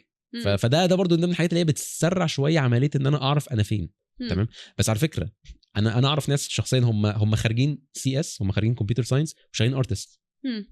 هم مش عاوزين، هم يعني درسوا 4 سنين في المجال في الكمبيوتر ساينس ودرسوا بروجرامينج، ولا انا مش حابب اللي انا بعمله ده، فاكيد مش هاخده في الحته اللي انا اصلا قررت شخصيا اشفت ليها، الجيم ديفلوبمنت. فاهمه. بس انا بحب الارت، بستمتع جدا بالارت. بالمناسبه في يعني في اشارات بتحصل بتقول لي انا حابب الحته دي ولا لا. زي ايه بقى؟ انا لعبت اللعبه تمام، مش كلنا بنبقى حابين نفس الحاجه يعني، في حاجات مشتركه. بس مثلا في شخص عجبه قوي الانيميشن بتاع الكاركتر في ليفل معين، ممكن انا شخصيا لو والله انا ما خدتش بالي اصلا من البتاع ده. في حد ركز قوي في التفصيله دي. في حد تاني استغرب حاجه فيزيكس حصلت تمام، قول انا عايز اعمل حاجه زي كده. ده حد مثلا دماغه لوجيك اكتر. تمام. بقيه الارتست او الديزاينر شايف اللي هم هيبقوا يعني ارتست او ديزاينر هم مجرد جيمرز، شايفين انه يعني عادي فيزيكس يعني ده مش مشكله يعني. في بقى مثلا ديزاينر بيبقى شايف انه لو هو يعني لو شايف ان هو نفسه كديزاينر شايف انه قوانين اللعبه، انا ازاي فضلت اتاتشد للعبه دي على طول، وانا ازاي يعني مش قادر اسيب اللعبه دي، ازاي بيعملوها. السؤال ده هو اللي بيبقى علامه انا هكمل في انهي حته. انا فاكر مثلا وانا صغير كنت لعبت لعبه هالك. هو الهالك عمل منها كذا نسخه يعني، بس هي كانت اول نسخه كان في بيهايند ذا سينز في الاوبشنز ازاي عملوا اللعبه. فانا كنت يعني عجبني قوي ان هم كانوا لابسين الحاجات بتاعت السي جي اي، والممثل بيحرك بقه وبيتكلم. بعد كده الحركه دي بتتنقل للسوفت وير. طبعا هالك كانت لعبه قديمه، فكان برضو الطريقه قديمه يعني ما كانش بنفس التطور الوقت الحالي. بعد كده بشوف بروجرامرز قاعدين بيكتبوا كود وقدامهم هالك وبيحركوا بايده كده وبيعملوا. عجبني قوي الشكل ده. انا اول حاجه في دماغي ازاي ابقى زي ده، ازاي ابقى زي الراجل اللي قاعد بيكتب. فدي اول حاجه في دماغي. حلو والله. تمام. حلو ان دي كونكلوجن اللي طلعت بيها. ما كنتش تبقى عايز تشوف اللعبه اللي بعدها يعني لا، وكنت بشوف يعني بلعب العاب تانية وكل حاجه، بس لسه الموضوع في دماغي انه انتوا بتعملوها ازاي. بس بتعملوها ازاي مش شرط تبقى اللعبه كلها، ممكن حاجه واحده منها. مثلا في لعبه تانية لعبتها بعدها على طول، اللعبه دي عجبتني جدا كجيم ديزاين، لان انا كنت باخد قرارات في اللعبه. يعني مثلا ممكن كاركتر يكلمني يقول لي مثلا انه انا عايزك تعمل حاجه معينه، عايزك تروح تكلم فلان، عايزك تروح حته معينه. بيطلع لي زي منيو كده، هتقول له ماشي موافق، ولا هتقول له لا انا مش هعمل اللي انت بتعمله. وكل قرار بياخد مسار تاني في اللعبه. فاللي هو واو، يعني انا ممكن اغير الطريق بتاع اللعبه. يعني انا ممكن في مره اقول مره في ثانيه اقول لا، والاثنين يودوني على اتجاهات مختلفه. دي حاجه صعبه انك انت كجيم ديزاينر تفكر ازاي اعمل لعبه.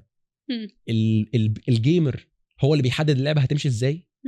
يعني هي كلمه ممكن الجمله ممكن تبدو سهله، بس كبروسس صعب جدا. ايه شكل تاثير المهرجان اللي عملته السعوديه عن الجيمنج والجيم اللي هي الاريا اوف جيمنج، والناس كتير تيجي تسافر السعوديه تحضر مهرجان كامل بيلعبوا فيه جيمز؟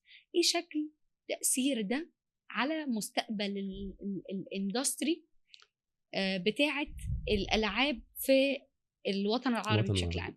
مش بس السعوديه، هي دول الخليج كلهم بقى في توجه ان هم لازم يعني يواكبوا اللي بيحصل في يوروب يو اس كتطور في الصناعه. وهي فعلا يعني هي يعني في فعاليات كتير اتعملت في السعوديه. انا شخصيا كنت دخلت مع فريق معايا في يعني صحابي، يعني دخلنا في المسابقه دي اصلا هي كانت اتعملت في السعوديه. هي المفروض عن الاي اي، بس هم عملوا مسابقه مخصوص ازاي تستخدم الاي اي في الجيمز، وخدنا فيها مركز اول. حلو قوي. كنا طبعا انت رايح لهم بقى ديفلوبر انا ومفهمهم ان انت بتلعب لا واستمتعوا بيها يعني وعجبوها جدا. فلا يعني هم دي كانت من الحاجات اللي هو لما هتكسب هيدخلوك في يعني مسار انك انت تبقى ستارت اب، ويدوك يعني يمولوك على انك انت تكمل في المجال ده. حاجه كده زي شارك تانك، بس الموضوع بس بيبدا للالعاب يعني. مش بس كده، مش بس الالعاب بس، يعني كان في تراك من ضمنهم للالعاب انك انت تبقى ستارت اب. احنا عايزين تعملوا شركه. هو يعني هي السعوديه بالذات هي بتدعم اي تيم، اي شخص بيحب الجيم ديفلوبمنت وعايز يبدا في الاستوديو، بس الفاينانشال ستاتس بتاعته ما تسمحلوش ان هو يبدا استوديو. لا احنا هندعمك وهنعمل لك الاستوديو بتاعك، او احنا هندعمك على المستوى الاقتصادي، الانتربرينور شيب اللي هو ازاي تبقى رائد اعمال تقدر انك تبني الاستوديو ده. اللي هم عاوزين ان هو يبقى في انتشار لصناعه الالعاب. ده مثال، يعني ده المسابقه دي مثال من امثله كتير لفعاليات تشجع الناس على الجيمنج والجيم ديفلوبمنت اللي هو الطرفين بتوع البروسيس. فطبعا ده هيأثر بشكل كبير انه قدام هيبقى في ناس كتير متشجعه ان هي تخش في المجال ده وتعمل العاب، وفي ناس كتير بيبقى عندها افكار، بس انا معيش الريسورسز اللي تخليني اجيب ناس ويبقوا ديديكيتد، لان الديديكيشن محتاج ان انا في الاخر ابقى في سالري باخده او انا في انكم شايفه، unless ان انا مقتنع جدا باللي انا بعمله لدرجه ان انا مش مستني عائد مادي دلوقتي. طيب. وفي ناس كده بس دول قليلين، لكن في العادي لازم يكون في طبعا دعم مادي في الاول، لازم يبقى في عائد مادي على المجهود اللي انت بتحطه. طيب خليني اسالك على حاجه. انت في وسط كلامك قلت تعمل جيم باستخدام الاي اي. تاثير الاي اي النهارده على صناعه الالعاب بياخد الالعاب لانه اتجاه؟ كل واحد له راي، بس هو مايل اكتر للايجابي، لانه بقى في تسريع للعمليه بتاعت الاي اي. وبصراحه الاي اي في التطور الحالي مع ظهور الجنريتيف اي اي زي تشات جي بي تي واقرانه اللي هو جيميناي او غيره يعني من الشات بوتس، ده خلى بقى في تطور جدا في الصناعه. في حاجات كتير كانت بتاخد وقت كبروجرامينج بقت بتخلص في كوماندز بسيطه.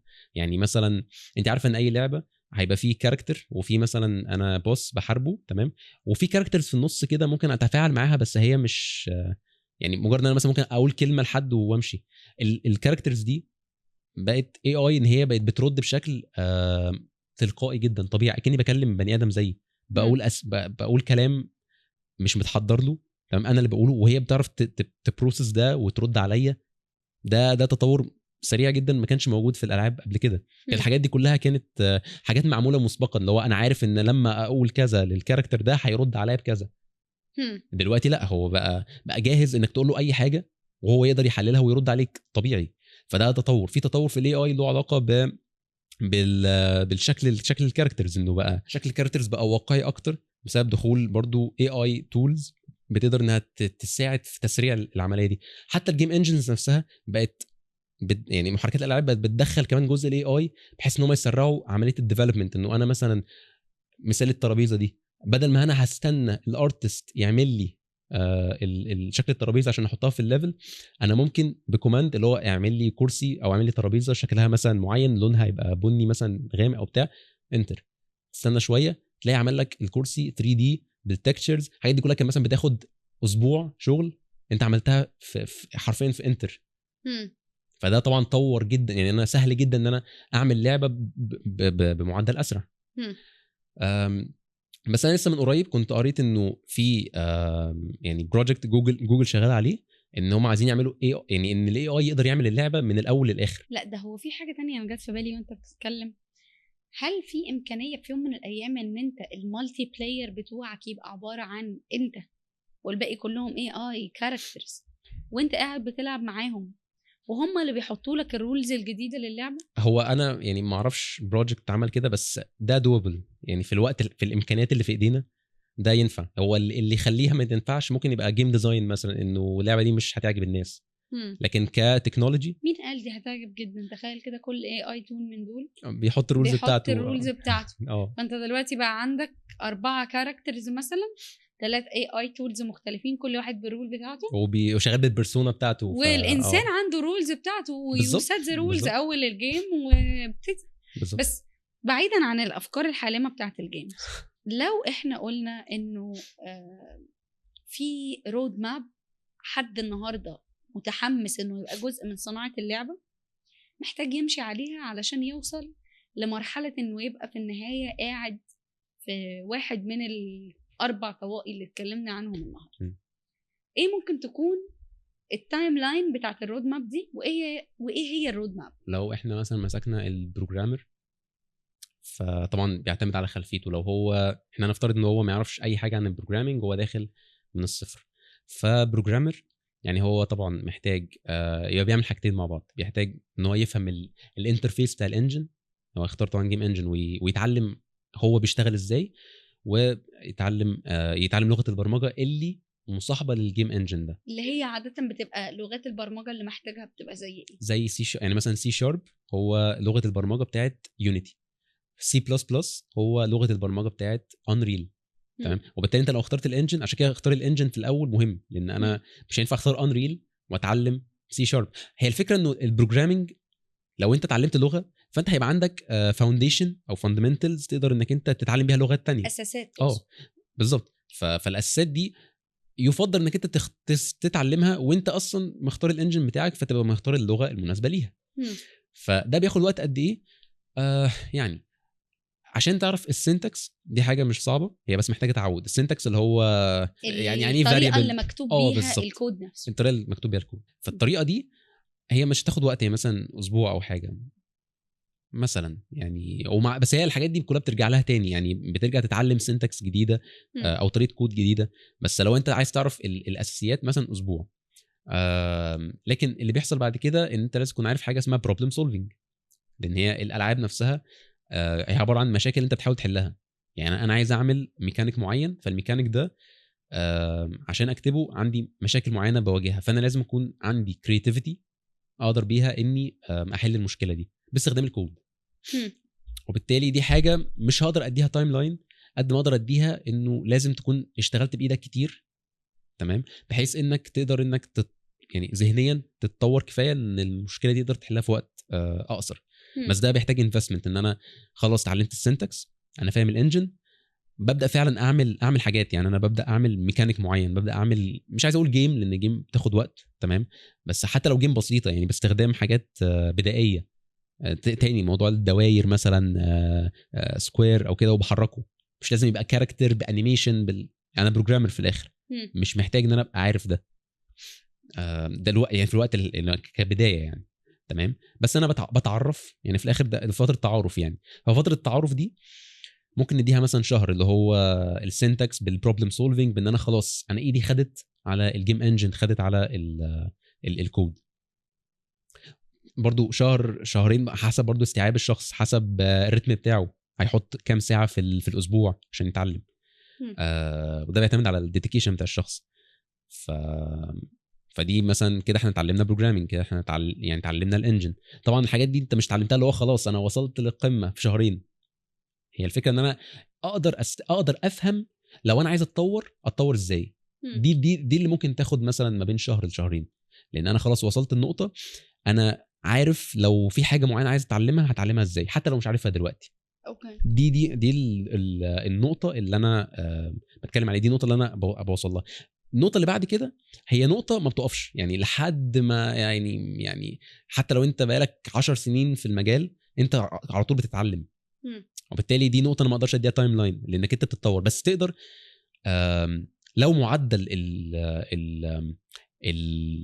البرودكتس اللي انت بتعملها بدا يزيد، وبدات توري ناس اللي هو انا وصلت للشغل ده، والناس بدات تشوف تطور المهاره بتاعتك، انه مثلا يعني البروتوتايب اللي انا عملته ده خد مني مثلا شهر، بعد كده عملت بروتوتايب زيه خد مني اسبوعين، او مثلا حاجه تانية خدت مني شهرين بس انا عملت حاجه صعبه، يعني مثلا اتاك سيستم معقد تمام شفته مثلا في لعبه مشهوره انا قدرت اعمل زيه. لا ده كده وصل لمستوى كويس جدا، حتى لو هو في حاجات ناقصاه كبروجرامينج او كجيم انجن، في حاجات ممكن تكون ما يعرفهاش. يعني انا شخصيا انا اتعاملت بانريل واتعاملت بيونيتي، ده مش معناه اني قفلت اللعبه في الجيم انجنز. جيم انجنز واسعه، في حاجات كتير جدا ممكن تعمل جوه. فانت مش مطلوب منك انك تبقى بتماستر الجيم انجن ده بالكامل او اللغه بالكامل، لكن يكفيك انك تبقى عارف التولز الكافيه اللي تخليك توصل للمنتج النهائي. ان انا عندي لعبه تمام اقدر ابداها العبها، عارف هدفي فين، اوصل له، كسبت. او لو خسرت جيم اوفر واعيد تاني، لو ما يعرف بالجيم لوب ان انا بلعب ويعني يا بكسب يا بخسر، ولو خسرت برجع تاني للنقطه وبكمل فيها. فده ممكن يبقى بيتعمل بتولز بسيطه، لكن انا لو افكاري بدات يعني المتطلبات بتاعتي بدات تزيد، هحتاج اتعلم قصادها مهارات معينه. وكل ده موجود يعني في مصادر. لما تبقى عايز تعمل حاجه معينه بتشوف ان في ناس سبقوك في الحته دي، فبتبدا تشوفهم عملوها ازاي، ومش بتاخدها كوبي بيست، بس انت بتفهم هم فكروا ازاي، وتشوف طب انا ممكن اعمل الحاجه بتاعتي انا، اطور شويه في اللي انا اتعلمته ده، بحيث ان تبقى دي الستايل بتاعي انا، ستايلي في الكود، ستايلي في الارت، ستايلي في استخدام الانجن حتى. ف يعني هو ده مثلا انت محتاج شهرين اللي هو تبقى خلاص فاميليار بالانجن والكود اللي مربوط بيه، وعلشان تبقى مثلا جونيور انت محتاج سنه، مثلا سنه قاعد ماشي في السايكل دي، بتعمل لعبه يبقى عندك احتياجات، تبدا ترفع مستوى مهاراتك للاحتياجات دي، وتغلط وتعمل كود وحش جدا، بعد كده تشوف ازاي تكتب كود كلين. فمحتاج تتعلم حاجات زي مش عارف ديزاين باترن، او تتعلم حاجه اسمها سوليد برنسبلز، دي حاجات في الكودينج معروفه في اي بروجرامينج، اي بروجرامينج ديسيبلين. لو انت موبايل اب ديفلوبر، لو انت ويب ديفلوبر، لكن في الجيم ديفلوبمنت موضوع كريتيكال جدا، لازم تبقى عارف الحاجات دي. الديزاين باترنز والحاجات دي هي زي قواعد ازاي اكتب كود نظيف، دي حاجه لازم تتعلمها.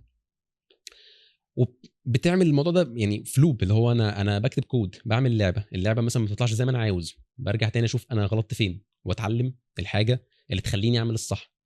في خلال سنه بيبقى خلاص، يعني انا بيبقى الموضوع سيستماتيك. طب خليني اقول لك على حاجه، انت في وسط كلامك ذكرت ان الشخص هيجرب بايده يعمل لعبه. انت هتجيب، انت دلوقتي ديفلوبر، لا عندك ديزاينر ولا عندك ارتست ولا عندك اي حد، ازاي تعمل العمليه دي لوحدك؟ وايه نوع البورتفوليو اللي او بلاش نسميه البورتفوليو، التول او الموقع اللي بتحط عليه شغلك علشان تعمل بورتفوليو؟ اصلا ده مصطلح معروف اسمه اندي ديفلوبر، اندي اختصار الاندبندنت. انت ممكن تبقى شخص، تبقى الارتست والبروجرامر والديزاينر وكل ده. فهو الاندي ديفلوبر ده هو طبعا هيحتاج يبقى عارف حاجات بسيطه عن مثلا اللي ناقصه، لو هو اختار ان هو يبقى بروجرامر باي ديفولت، فهو لازم الباقي يكون عنده خلفيه بسيطه. طبعا في الوقت الحالي بقى في ما يعرف باللي هو الاسيتس دي، اللي هي الحاجات اللي انا بستخدمها في اللعبه، في حاجات تبقى جاهزه. يعني مثلا انا زي ما قلت لك برضو مثال الترابيزه او كده، في ارتستس بيعملوا الحاجات دي وبينزلوها على ويب سايتس مشهوره. يعني في ويب سايتس ليها علاقه بالانجن نفسه، يعني الانجن عنده ستور بتاعه في الاسيتس دي، فانا اقدر استخدمها على طول. يعني انا اقدر مثلا انزل كاركتر بالانيميشن بتاعه جاهز، واجرب انا بايدي بقى كده، وممكن اعتمد ان هو ده اللي انا هستخدمه. مش لازم يبقى انا عندي الارتست جنبي، لازم يكون هو شغال معايا. ومعظم الانديز بيعملوا كده. في اندي ديفلوبرز بيبقوا شاطرين جدا ان هم يقدروا يتعلموا الثلاث حاجات مع بعض، بس ده بيبقى بغرض ان انا ليا فيجن معينه جدا وعايز اطلع اللعبه بالشكل اللي انا عاوزه. وبالتالي انا مش هستخدم اسيتس، انا مش هدور على، يعني مش هعمل شوبينج وادور على الاسيتس اللي انا عايزها، لا انا هكريت الاسيتس بتاعتي من الصفر. تمام. ده سكه. في سكه تانية انه انا عجبني شغل حد معين نزله سواء بفلوس او ببلاش، انا برضو بشوف في البادجت بتاعتي تمام، وبشوف انه دي اسيتس انا اقدر استخدمها ممكن كبدايه لحد لما الاقي ارتست يعدل في الحاجات دي او يعمل لي حاجه بتاعتي، او ممكن اعتمد ان هو ده اللي هشتغل بيه. ويعني احنا مش بنتكلم في لعبه اللي هي هننزلها على ستيم والناس هتشتريها وكده، على الاقل انا بعمل لعبه عشان زي ما قلت البورتفوليو، صح. انا عايز اوري الناس ان انا بعرف اعمل الحاجه دي. طب الموقع اللي بحط عليه بقى حاجتي علشان تبقى البورتفوليو بتاعي؟ في طرق كتير تقدر تعمل بيها بورتفوليو. تمام. في مثلا تمبلتس جاهزه. يعني اشهر حاجه معايا في دماغي يعني كانفا. يعني انا اول بورتفوليو عملته كان على كانفا فيها سيكشن انك انت تعمل بورتفوليو بتاعك. ده بيبقى شبه ويب سايت بتقدم فيه نفسك وبتقول اللي انت بتعرف تعمله، وبيبقى في الاخر بيبقى فيه الشغل اللي انت عملته، البروجكتس اللي انت عملتها. بتبقى الالعاب موجوده كصوره او مثلا كفيديو بيبين اللعبه فيها ايه. وممكن تحط لو اللعبه دي كامله ممكن تحط اللينك بتاع انك انت ممكن تنزل اللعبه او تلعبها اونلاين. تمام. لو هي كامله مش شرط على فكره، يعني دي برضو نقطه مهمه الناس تبقى عارفاها، انه في ناس لما تيجي تعمل بورتفوليو، انا كنت مريت بالمرحله دي، يعني انه انا لازم اعمل لعبه كامله علشان انزلها، لو ما عملتش كامله خلاص يعني مين هيبص على اللعبه دي. بس لا، في ناس الناس اللي بتدور على جيم ديفلوبر عاوزين يشغلوا معاهم، عاوزين يعرفوا هل هو مثلا شاطر في الاي اي، هل هو بيعرف يشتغل حاجات ويب بيزد، بيعرف يشتغل مثلا جافا سكريبت او كده، هل هو حد مثلا شاطر جدا في الجيم بلاي انيميشنز. فانا بقى بدور على يعني حتى لو البروجكت شكله وحش وكل حاجه بس هو عمل الفيتشر اللي انا بدور عليها. حلو. يبقى البورتفوليو لازم يبقى فيه الحته دي. تمام. طب هقول لك على حاجه بقى، الحته بتاعت ان البورتفوليو لازم يبقى فيه الحته دي او ما فيهوش الحته دي، هل في كاب كده وقت بعد منه ما ينفعش حد يروح للصناعه دي، لان الصناعه دي فيها كرييتيفز وافكار كتير وكل العمليه دي، ولا ممكن حد مثلا يجوين وهو كبير ايا كان سنه؟ طبعا هو الجيم ديفلوبمنت ملهاش سن خالص. انا يعني للاسف ما عنديش، مش حاضرني امثله، بس في ناس كتير بتبدا الجيم ديفلوبمنت هو يعني هو حابب الجيمز، ملهاش سن. صح. لان الطريقه اللي انت بتتعلم بيها مش معتمده خالص على سنك خالص. انت الريسورسز موجوده اونلاين، عندك انترنت اكسس، خلاص انطلق. يعني هو انت بتقدم على شغل برضو من لينكد ان شبه باقي الناس كده طبعا ولا؟ طبعا زي اي بروجرامر شاطر تمام، لازم يكون عنده لينكد ان بروفايل، ولازم يبقى بيشوف الشركات او الجيم ستوديوز، لان في شركات ما بتبقاش زي ما قلت لك موضوع الجيميفيكيشن. ففي شركات مثلا استشارات هندسيه ويطلبوا جيم ديفلوبر. تمام. فلازم تكون انت بقى صاحي للنوتيفيكيشنز بتاعت لينكد ان، ومثلا الاستوديو المعين اللي موجود بره او هنا طالب مثلا جيم ديفلوبر، وتشوف الريكويرمنتس بتاعته وتقدم. طبعا لازم يكون عندك يعني من ساعه الصدر انك تبلع ريجكشنز كتير عشان في الاخر توصل يعني للوظيفه المناسبه او الفرصه المناسبه. طبعا زي اي لينكد. فطبعا عشان تبقى جاهز لازم السي في بتاعك يكون موجود عشان تبعت على طول. بورتفوليو نفس الكلام، لان اي جيم ديفلوبر بيقدم لازم يكون معاه سي في وبورتفوليو بيلخص الشغل بتاعه. السي في هو فيه السكيل سيت بتاعتك، انا بكتب بلغات برمجه 1 2 3 4، انا مثلا اشتغلت في الشغل في الوظيفه الفلانيه من شهر كذا لشهر كذا. فدي الداتا بتاعتك، دي حاجه.